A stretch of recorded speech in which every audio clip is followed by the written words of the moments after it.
The fighting in Khartoum went from nothing to artillery in the space of 45 minutes. So this was a very fast flash-to-bang operation. Speaking with those people who have been there, and indeed with the diplomats that we have evacuated, we're seeing in many cases uncontrolled violence. Somebody described it as though some of the elements fighting are almost like playing a Call of Duty game and shooting at anybody, be that civilian or other fighters who they can see on the ground. So that is the type of fast moving and fluid and complicated, dangerous situation that we're facing. We mobilise quickly because we have forces on extreme and very high readiness to do precisely that. So my own headquarters, the Joint Force Headquarters, for example, has people on just 4 hours notice to move precisely to come and do this task. And then we have a range of very high readiness capabilities, which means the UK is able to respond to this type of scenario faster than almost any other nation in the world. We're currently planning to remove about 500 evacuees a day to replace the safety. That is based on about 5 aircraft types of the A400M behind me and the C-130. If we need to, we can potentially extend those figures or indeed bring in other aircraft if we feel that is necessary. At the moment it is not. We're comfortably managing with the rate of flow that people that are arriving.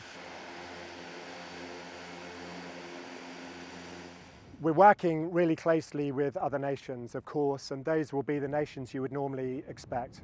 I think the first point to mention is we're working very closely with the Sudanese forces on the ground at Wadi Sedna. Secondly, predominantly we're working with our German allies, who are the next most populous number at Wadi Sedna at the moment, but there are also a range of other European partners at that airfield, including the Norwegians and the Swedens, and we're planning with other nations who've not yet arrived there as well.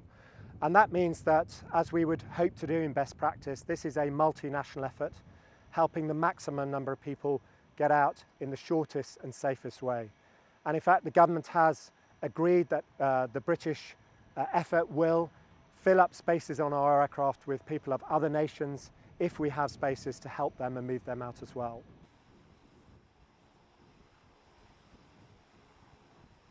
In Afghanistan, as you know, the airport was right next to the city of Kabul, and we had lots of people overwhelming that airport by foot.